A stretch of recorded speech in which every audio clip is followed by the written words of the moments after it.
শ্রোতা বন্ধুরা, রহস্য গল্প সিরিজ চ্যানেলে আপনারা শুনছেন শিহরণ জাগানো রহস্য গল্প গোলক ধাঁধা। রচনা বরুণ চন্দ। কলকাতা পুলিশের অবসরপ্রাপ্ত স্বনামধন্য ইনভেস্টিগেশন অফিসার অবিনাশ রায় পড়ন্ত বিকেলে জানলার ধারে রকিং চেয়ারে বসে চায়ে চুমুক দিচ্ছিলেন।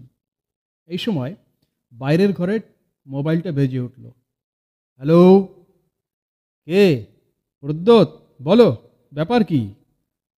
প্রদ্যোৎ মিত্র অবিনাশ রায়ের চিফ অ্যাসিস্ট্যান্ট। প্রদ্যোৎ একটু আমতা আমতা করে বলে, স্যার, একটা কেস হাতে এসেছে, সেটা নিয়ে আপনার সাথে একটু কনসাল্ট করব ভাবছি। কেসটা কি শুনি? একটা কাপল বিয়ের দিন সম্ভবত কিছু নিয়ে তাদের মধ্যে অশান্তি হয়। তখন ছেলেটি আগে মেয়েটিকে মেরে ফেলে, তারপর নিজেও আত্মহত্যা করে। মার্ডার ইনস্ট্রুমেন্টটা কি? ছুরি স্যার। ও বাবা, এত দেখছি ওথেলো। সেটা কে স্যার? ও কিছু নয়, শেক্সপিয়ারের একটা নাটকের নাম। তা সেই ছেলেটি ছুরি পেল কোথায়? তা ঠিক বলা যাচ্ছে না স্যার। তা বাড়ির লোকজন কোথায় ছিল? তারা কিছু বলল না?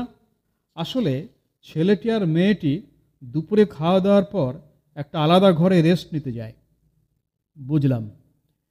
কেসটা এখন কোন স্টেজে? লোকাল থানার ওসি এটাকে একটা স্ট্রেট ফরওয়ার্ড মার্ডার কাম সুইসাইড কেস বলে ক্লোজ করে দিয়েছে। ওসির এরকম ধারণা হলো কেন? কারণ যে ঘরে ওরা রেস্ট নিতে যায় তার একটি মাত্র দরজা, এবং সেটা ভেতর থেকে বন্ধ ছিল। বাহ, কেসটা তো বেশ ইন্টারেস্টিং। অফিস ছুটির পর কেস সম্পর্কিত সমস্ত কাগজপত্র নিয়ে তুমি চলে এসো আমার বাড়ি। রাত 7টা নাগাদ প্রদ্যোৎ তার 500 সিসি এনফিল্ড বাইক নিয়ে হাজির হয়ে গেল। লেদার ব্যাগ থেকে কাগজপত্র বের করল প্রদ্যোৎ। স্যার, এটা হলো অরিজিনাল এফআইআর, বাকিগুলো বাড়ির লোকেদের জিজ্ঞাসাবাদের ডিটেলস। ঠিক আছে, ওগুলো আমি পরে পড়ব। তুমি এখন কেসটার সম্পর্কে ডিটেলস আমায় বলো। ছেলেটির সঙ্গে মেয়েটির মেলামেশা অনেক দিনের। দুপক্ষের বাড়ি থেকে সিদ্ধান্ত হয় একদিন বিয়ে আর একদিন একটা জয়েন্ট রিসেপশন করা হবে।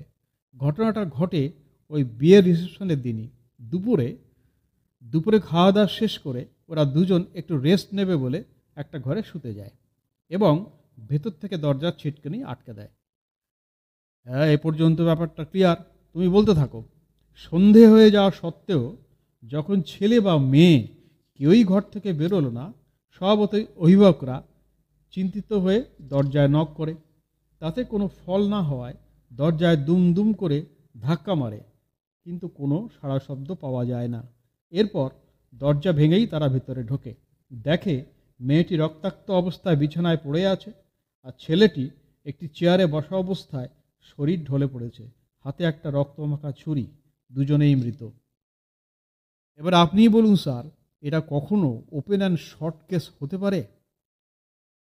আমি ছেলে এবং মেয়ের ফ্যামিলির সঙ্গে কথা বলে জেনেছি প্রতীক ও সুনন্দার মধ্যে প্রিভিয়াস কোনো ঝগড়ার রেকর্ড নেই, এবং ঘটনার দিনও কেউ কোনো চেঁচামেচি শোনেনি। বলে যাও, আমি শুনছি। আমার প্রথম প্রশ্ন হলো, ছুরিটা এলো কোথা থেকে? ওসি বললেন, সুটকেসে লুকিয়ে নিয়ে এনেছিল। সুটকেস? রায় জিজ্ঞাসা করে। ছেলেটি সুটকেসের মধ্যে বিয়ের সাজ পোশাক সঙ্গে এনেছিল স্যার।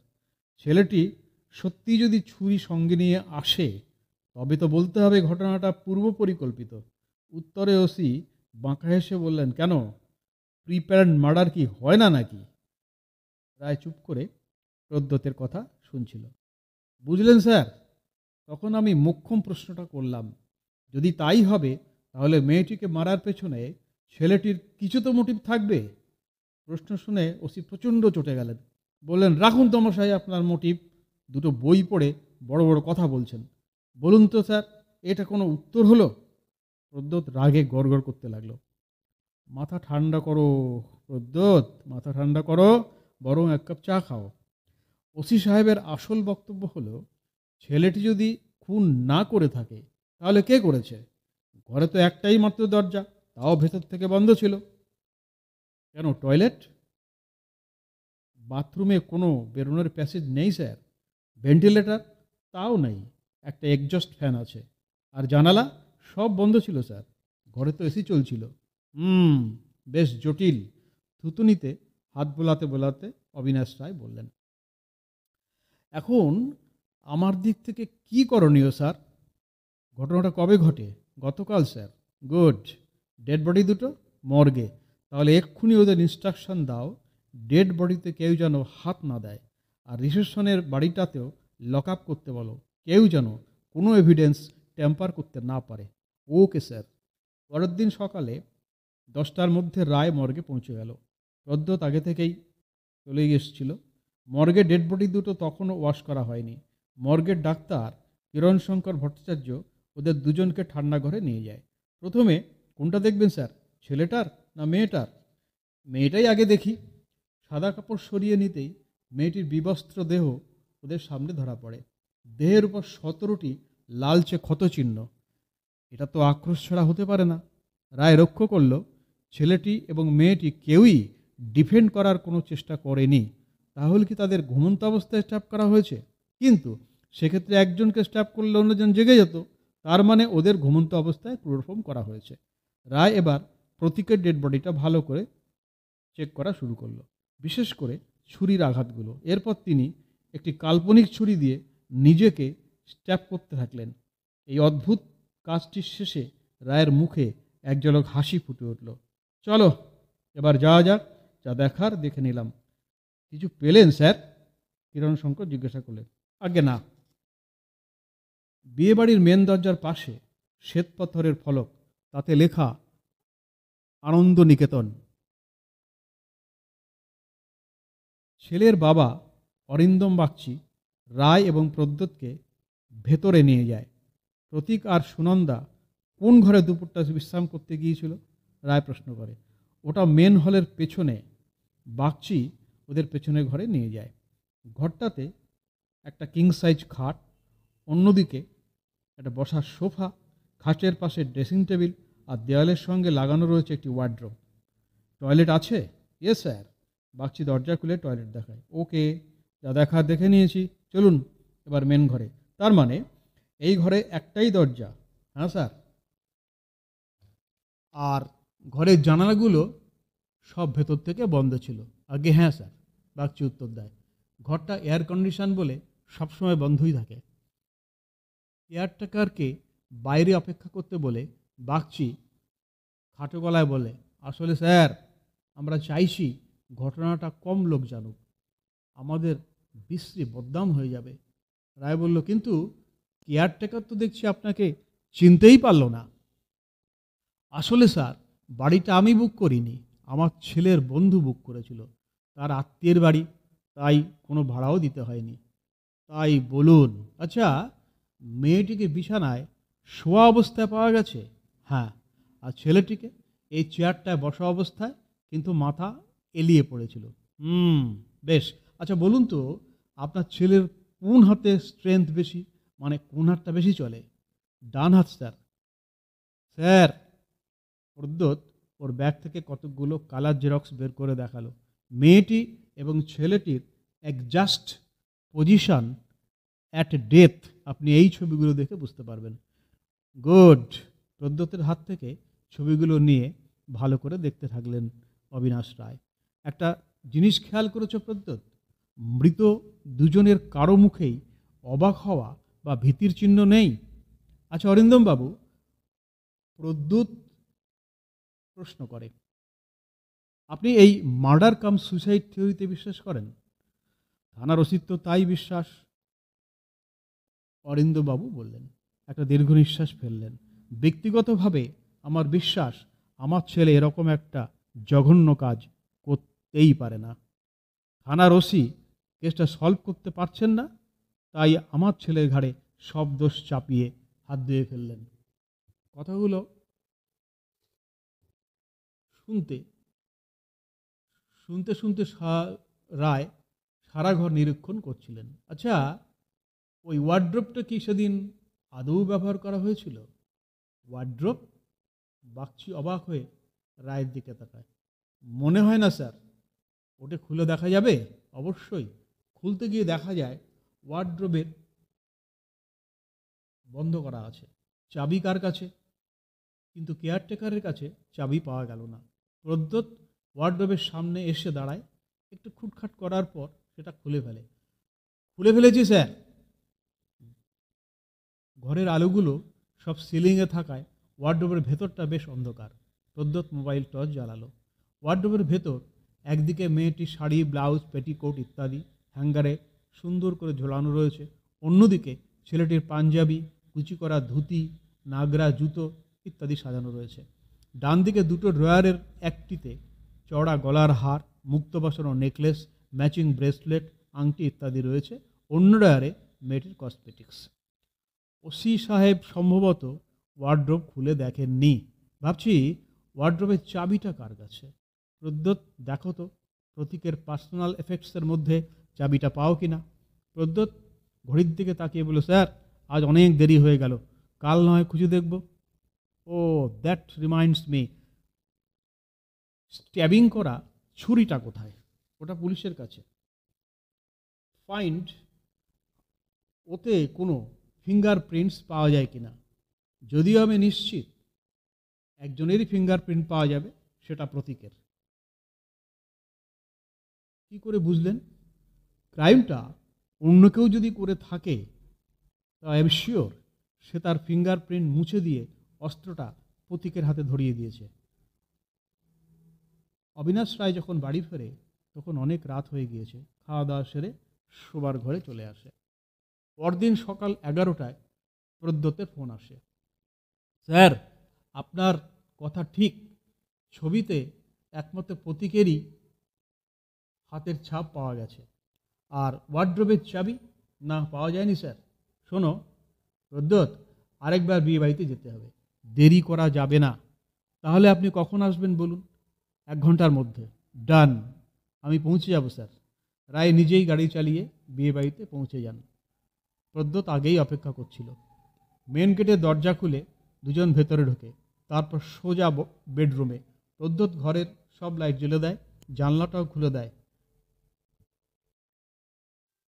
রায় ঘরের মাঝখানে একটা চেয়ার নিয়ে বসে বলেন, বুঝলে প্রদ্যোৎ, এই ডবল মার্ডার রহস্য এই ঘরেই আছে, আর সেটাই আমাদের খুঁজে বের করতে হবে। দেখো প্রদ্যোৎ, এতদিন আমরা ধরে নিচ্ছিলাম প্রতীক আগে নিজের গার্লফ্রেন্ডকে মেরে নিজে সুইসাইড করে, কিন্তু তা তো সম্ভব নয়। কেন স্যার? প্রতীক আত্মহত্যা করে কিভাবে? নিজেকে ছুরি দিয়ে, তাই তো? কিন্তু মর্গে গিয়ে আমরা দেখেছি প্রতীকের শরীরের বুকের ডান দিকে এবং পিঠে আঘাতের চিহ্ন রয়েছে। অরিন্দমবাবু বলেছেন তার ছেলের ডান হাত স্ট্রং, তাই যদি হয় তাহলে নিজেকে আঘাত করার জন্য ছুরিটা সে ডান হাতেই ধরেছিল। ইয়েস, তাহলে শরীরের ডান দিকে সে স্ট্যাপ করলো কিভাবে? শরীরের ডান দিকে স্ট্যাপ করতে গেলে যতটা স্ট্রেংথ দরকার ডান হাতে ছুরি ধরলে সেই স্ট্রেংথ সে পাবে না, এটাই লজিক।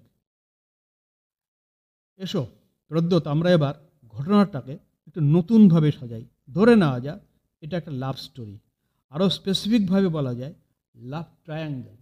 লাভ ট্রায়াঙ্গেল? ইয়েস, এই ট্রায়াঙ্গেলে দুজনকে আমরা চিনি। তৃতীয় ব্যক্তিটি কে? সে পুরুষ না নারী? আমার তো মনে হয় পুরুষ স্যার। যেভাবে মাল্টিপল স্ট্যাপ করা হয়েছে, এটা কোনো সাধারণ মেয়ের কাজ হতে পারে না। রাইট, এখন আমাদের সামনে চ্যালেঞ্জটা কি? লোকটা ঘরের ভেতর ঢুকলো কিভাবে, বেরোলেই বা কী করে? এক্সেলেন্ট, রায় প্রদ্যোৎকে তারিফ করলো। তার মানে নিশ্চিতভাবে এ ঘরে ঢোকার কোনো গুপ্ত দরজা আছে। একদমই স্যার। এখন আমাদের এই গোপন দরজাটা খুঁজে পেতে হবে। সবচেয়ে আগে দেওয়াল দিয়ে শুরু করি, তারপর ফ্লোর। কিন্তু ফ্লোর তো টাইলস দিয়ে সাজানো স্যার, দেখতে হবে কোনো টাইলস লুজ আছে কিনা। কিন্তু দেয়ালে ট্যাপ করে কোথাও কোনো চোরাপথের হদিশ পাওয়া গেল না। বাকি রইল ফ্লোর, কিন্তু ফ্লোরেরও কোনো লুজ টাইলস পাওয়া যায়নি। স্যার, সব তো দেখা হয়ে গেছে, এবার ওয়ার্ড্রোব। প্রদ্যোৎ অবাক হয়ে বলল, কিন্তু স্যার কাল তো ওটা আমাদের চেক করা হয়ে গেছে। Let's check again. হতাশ হলে চলবে না। প্রদ্যোৎ ওয়ার্ড্রোব থেকে সব কিছু বের করে খাটের উপর রাখলো। এ কি, মেয়েটির শাড়িতে তো দেখছি শুকিয়ে যাওয়া রক্তের দাগ। রায় এগিয়ে এসে শাড়িটা ভালো করে দেখে, হ্যাঁ, এটা রক্তেরই দাগ, কিন্তু ওয়ার্ড্রোবের ভেতরে রক্তের দাগ এলো কী করে? এর একটাই উত্তর, আততায়ী এই ওয়ার্ড্রোবের মধ্যে দিয়েই অন্তর্ধান হয়েছে। একদম ঠিক স্যার। এবার দুজনে পুরো উদ্যমে ওয়ার্ড্রোব পরীক্ষা করতে লাগলো। ওয়ার্ড্রোবটা ঘরের দেওয়ালের সাথে ফিক্সড। পেছনের কাঠটা টানা হেঁচড়া করতেই একটা জিনিস লক্ষ্য করা গেল, পেছনের প্লাইউডটা আসল প্লাইউড নয়, একটা ক্যানভাসের উপর হুবহু কাঠের রং চাপানো হয়েছে। ওটার তলাটা কাঠের সঙ্গে হুক দিয়ে লাগানো রয়েছে। সেটা খুলতেই দুজনে হতবাক। ক্যানভাস সরাতেই এক অন্ধকার ঘরে তারা পৌঁছলো, অর্থাৎ পেছন দিয়ে বেরোবার পথ পাওয়া গেল। অতএব লাইফ ট্রায়াঙ্গেলের তৃতীয় ব্যক্তির অস্তিত্বটা এখন পরিষ্কার, কিন্তু পরিষ্কার নয় তার মুখ। ধরে নেওয়া যাক তৃতীয় ব্যক্তির নাম মিস্টার এক্স। সে সুনন্দাকে ভালোবাসে এবং বিয়ের আগের দিন পর্যন্ত তার ধারণা ছিল যে মেয়েটি তার মত পরিবর্তন করতে পারে, কিন্তু ঘটনাটা তার ভাবনা অনুযায়ী হয়নি। তখন তার মনের মধ্যে প্রচণ্ড একটা আক্রোশ তৈরি হলো। ও যদি মেয়েটিকে না পায় তবে অন্য কাউকে পেতে দেওয়া চলবে না, অন্য কোনো পুরুষ তাকে স্পর্শ করবে, এটা মিস্টার এক্স মানতে পারল না। তাই বিয়ের দিনই প্রতীক ও সুনন্দা হত্যার পরিকল্পনা করে সে। একটা কথা ছিল স্যার, নিশ্চয়ই বলো। অরিন্দমবাবুর বয়ান অনুযায়ী বিয়ে বাড়িটা বুক করেছিল ওনার ছেলের বন্ধু। এই বন্ধুটিকে কি আমাদের টেস্ট করা উচিত নয়? অবশ্যই উচিত। অরিন্দম বাগচিকে এক্ষুনি ফোন করো। প্রদ্যোৎ অরিন্দম বাবুকে ফোন করলো। হ্যালো অরিন্দম বাবু, আপনার ছেলের যে বন্ধুটি বিয়ে বাড়ি বুক করেছিল তার ফোন নাম্বারটা দিতে পারেন? হ্যাঁ, এক্ষুনি আমি হোয়াটসঅ্যাপ করে দিচ্ছি। প্রদ্যোতের মোবাইলে মেসেজ এলো। ওই ফোন নাম্বার ধরে প্রদ্যোৎ ফোন করলো। হ্যালো, নিখিল বোস কথা বলছেন? হ্যাঁ বলছি, আপনি কে বলছেন? আমি প্রদ্যোৎ মিত্র, লালবাজার থেকে বলছি। লালবাজার থেকে? কি ব্যাপার বলুন তো? অরিন্দমবাবুর ছেলে ও তার গার্লফ্রেন্ডের মৃত্যুর ব্যাপার নিয়ে ফোন করছিলাম। সত্যি কি মর্মান্তিক ঘটনা, কেন যে প্রতীক এমন করলো? নিখিল বোস বলল, সেই ব্যাপারেই আপনাকে একটু জিজ্ঞাসা করতে চাই। আরে টেন্সড হবেন না, just routine enquiry. Oh I see, ঠিক আছে, কাল সকালে আসুন, আমি বাড়ির ঠিকানা মেল করে দিচ্ছি। পরের দিন সকালে অবিনাশ রায় এবং প্রদ্যোৎ মিত্র 17 নম্বর বাবুবাগান লেনে নিখিল বোসের বাড়ি চলে এলো। নিখিল ঘরে ওদের জন্যই অপেক্ষা করছিল। আসুন, ভেতরে আসুন, পরিচয় করিয়ে দিই। ইনি অবিনাশ রায়, কলকাতা পুলিশের স্বনামধন্য ডিটেকটিভ অফিসার, আর আমি ওনার assistant Pradosh Mitra. How can I help you sir? আমরা এই দুটো মিস্ট্রি ডেথ নিয়ে তদন্ত করছি। Mystery death? নিখিল অবাক হয়ে বলে, কিন্তু পুলিশ তো বলছে মার্ডার কাম সুইসাইড কেস। কেসটা রিওপেন করা হয়েছে। আমাদের কাছে এমন কিছু তথ্য এসেছে যার থেকে আমরা এই সিদ্ধান্তে এসেছি যে it's a case of double murder. Double murder? Nikhil অবাক হয়ে আকাশ থেকে পড়ে। বলেন কি? এরম পৈশাচিকভাবে ওদের দুজনকে কে খুন করলো? কেন আপনি? আমি? নিখিল আর্তনাদ করে ওঠে। You are not serious? নিখিলের মুখের পেশি শক্ত হয়ে ওঠে। প্রদ্যোৎ হে হো করে হেসে ওঠে। আরে no no, I was just joking. তাই বলুন, আমার তো প্রাণ ওষ্ঠাগত। এরকম ঠাট্টা করবেন না প্লিজ। ঘটনার দিন আপনি কোথায় ছিলেন? বিয়ের দিন ওই বাড়িতেই আমি ছিলাম। রিসেপশনের পুরো দায়িত্ব আমার উপর ছিল। ডেকোরেশন, লাইটিং, ফ্লাওয়ার অ্যারেঞ্জমেন্ট সব আমাকেই একলা করতে হয়েছিল। ঠিক আছে, আপনি লাঞ্চের পর থেকে শুরু করুন। দুপুরের খাবারটা বিয়েবাড়িতেই সারা হলো। লাঞ্চের পর আপনি কী করলেন? লাঞ্চের পর সবাইকে বিশ্রাম নিতে বলে আমি বাড়ি ফিরে এলাম। বেশ, ঘটনার খবর আপনি কখন পেলেন? তখন 6টা 6:30 হবে। তখন আবার আপনি বিয়েবাড়িতে ফিরে গেলেন, তাই তো? আচ্ছা, ওই দিন সকালে আপনি যে জামা কাপড় পরেছিলেন সেটা এখন কোথায়? নিখিল একটু ভুরু কুচকে তাকালো। তার সঙ্গে এই ঘটনার কি সম্পর্ক? ওটা আপনার জানার দরকার নেই। উত্তরটা দিন, ওগুলো কোথায়? লন্ড্রিতে দিয়েছি। কবে দিয়েছেন? সেটা আপনার জন্য কি দরকার? নিখিলের গলা এবার বেশ চড়া। অত গলা উঁচু করে কথা বলবেন না, আমরা তো আপনার কাছেই রয়েছি। গতকাল। নিখিলের গলা নেমে গেল। আমার ফোনটা পাওয়ার পর, তাই তো? বলতে পারছি না। নিখিল বেপরোয়া। লন্ড্রি রিসিপ্ট দিন, রিসিপ্টটা দিন। ওটা ভিতরের ঘরে আছে বলে নিখিল উঠতে উদ্যত হলো। আরে শুনুন, পেছনের দরজা দিয়ে পালাবার চেষ্টা করে কোনো লাভ নেই। পুলিশ পুরো বাড়িটা ঘিরে রেখেছে। একটু পর নিখিল ভিতরে ঘর থেকে বেরিয়ে আসে। না, রিসিপ্টটা পেলাম না। পাওয়া যাবে না তো, ওটা তো টয়লেটে গিয়ে ফ্লাশ করে এলেন, শব্দ পেলাম তো আমরা। নিখিল চমকে ওঠে। কি যাতা বলছেন? যা বলেছি ঠিক বলেছি। উঠুন, এবার আমাদের সঙ্গে আপনাকে যেতে হবে। কোথায়? কেন, লন্ড্রিতে। দেখুন, আপনি স্বেচ্ছায় না গেলে হাতকড়া পরিয়ে নিয়ে যাব। এলাকার সবাই তা দেখতে পাবে। লন্ড্রির সামনে এসে পুলিশের গাড়ি দাঁড়ালো। এই ভদ্রলোক গতকাল কিছু জামা কাপড় ধুতে দিয়েছেন। লন্ড্রি মালিক নিখিলের দিকে তাকিয়ে মাথা চুলকা বলল,